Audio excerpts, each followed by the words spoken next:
একজন প্রশ্ন করেছেন, হুজুর জাহান্নাম থেকে মুক্তির জন্য আমাকে কিছু আমলের কথা বলে দিবেন। আমার খুব ভয় হয় যে আল্লাহর জাহান্নাম আমি কিভাবে সহ্য করব।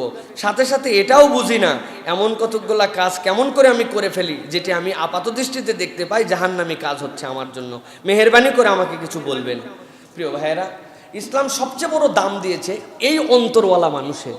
যেই অন্তরওয়ালা মানুষের মধ্যে রিয়ালাইজেশন আছে যে আমি অপরাধ করি, আমি ভুল করি, কিন্তু আমার জাহান্নাম আমি সহ্য করতে পারবো না, আল্লাহর কাছ থেকে মাপ চাই। নবীজি সাল্লাল্লাহু আলাইহি ওয়াসাল্লামের কথা, এটি আমার কথা নয়। নবীজি বলছেন উত্তম অপরাধী সে আত্তাইবু মিনাজ যাম, যেই ব্যক্তিটা গুনাহ হওয়ার পরে তওবা করে, তওবা হৃদয় যার আছে, এটা উত্তম ব্যক্তি। তাহলে জাহান্নাম থেকে মুক্তির জন্য তো অনেক আমলের কথা। প্রিয় ভাইরা, আমি ক্ষুদ্রভাবে আপনাদের কাছে 7টা বিষয় বলবো, সহজ, যেই বিষয়গুলো চলতে ফিরতে আমাদের মাথার মধ্যে রাখতে হবে জাহান্নাম থেকে মুক্তির জন্য, যেন আমরা এই প্র্যাকটিস করতে পারি। 1 নম্বর, গীবত থেকে বেঁচে থাকা জাহান্নাম থেকে মুক্তির অন্যতম আমল।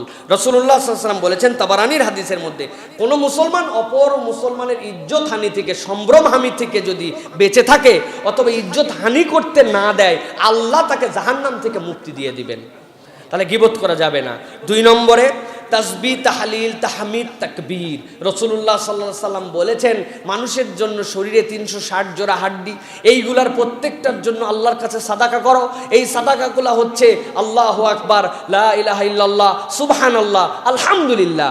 অনেক সালফে সালেহিন বলেন এই 360 এর এগেনস্টে প্রতিদিন কমসে কম 360টা ভালো কাজ করেন। 360টা ভালো কাজ করা অনেক সময় কঠিন, কিছু না পারলেও আল্লাহু আকবার, সুবহানাল্লাহ, আলহামদুলিল্লাহ, লা ইলাহা ইল্লাল্লাহ, এইগুলা 360 বার পড়েন, অন্তত পক্ষে আল্লাহ রাব্বুল আলামিন এই নেক কাজ করার কারণে জাহান্নাম থেকে মুক্তির ফয়সালা দিবেন। এটা একটা আমল। 3 নম্বরে বলবো প্রিয় ভাইয়েরা, তাকবীরে উলার সাথে 40 দিন সালাত আদায় করা।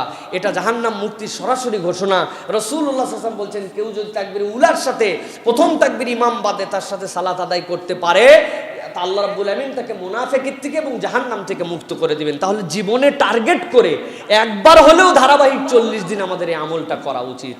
এরপরে চতুর্থত যেটা বলবো, অসুস্থ হলে রাসূলুল্লাহ সাল্লাল্লাহু আলাইহি ওয়াসাল্লাম বলছেন যখন তোমরা অসুস্থ হও, এই অসুস্থ অবস্থায় হাদিসের অনেক ডিটেলস আছে এর মধ্যে। আল্লাহ রাসূল সাল্লাল্লাহু আলাইহি ওয়াসাল্লাম বলেছেন লা ইলাহা ইল্লাল্লাহু লাহুল মুলক, আরেক জায়গায় বলেছেন লা হাওলা ওয়ালা কুওয়াতা ইল্লা বিল্লাহ, লা ইলাহা ইল্লাল্লাহ ওয়াহদাহু লা শারীকা লা। কেউ অসুস্থ হয়েছে কিন্তু আল্লাহর প্রতি শিকায়েত নাই, তারপরেও সে আল্লাহর কাছে বলে লা ইলাহা ইল্লাল্লাহ লাহুল মুলক, এইটার উপরে যদি কেউ ঈমান নিয়ে কালেমা নিয়ে যায়, আল্লাহ তাকে অসুস্থতার কারণে, এই তাসবির কারণে আল্লাহ তাকে জাহান্নাম থেকে মুক্ত করে দিবেন। তাহলে এটাও আমাদের প্র্যাকটিস করতে হবে। পঞ্চমত, বেশি বেশি দান সদাকা করা। আল্লাহ রাব্বুল আলামিনের রাগ থেকে নিজেকে মুক্ত করার অন্যতম উপায় আল্লাহর জন্য দান করা। এই স্বভাব রাখতে হবে, কৃপণ হবে না ইমানদার। ইমানদার দান সদাকা করবে। 6 নম্বর যেটা বলবো প্রিয় ভাইরা, জাহান্নাম থেকে পানা চাওয়া, এটাও জাহান্নাম মুক্তির একটা আমল। আল্লাহুম্মা আজিরনি মিনান নার, আল্লাহুম্মা আজিরনা মিনান নার, হে আল্লাহ তুমি জাহান্নাম থেকে আমাকে নিষ্কৃতি দিয়ে দাও। বান্দা কায় মনোবাক্যে যখন বলে, এটাও জাহান্নাম মুক্তির জন্য আমল। সর্বশেষ 7 নম্বর যেটা বলবো প্রিয় ভাইরা, সুন্দর ব্যবহার।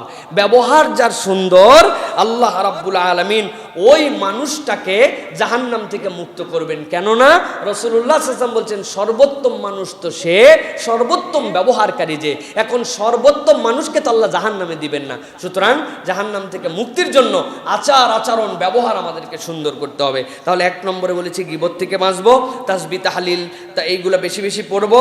এরপরে তাকবীরে উলার সাথে নামাজ পড়ার চেষ্টা করব, অসুস্থ হলে দোয়া করব, বেশি বেশি দান সাদাকা করব, জাহান্নাম থেকে পানা চাওয়ার দোয়া করব, আর মানুষের সাথে সুন্দর ব্যবহার করব। আল্লাহ আমাদের অন্তরের মধ্যে জাহান্নাম থেকে মুক্তির তামান্নাকে জাগরুক রাখুন, আমাদের সকলকে জাহান্নাম থেকে মুক্তির ফয়সালা দান করুন।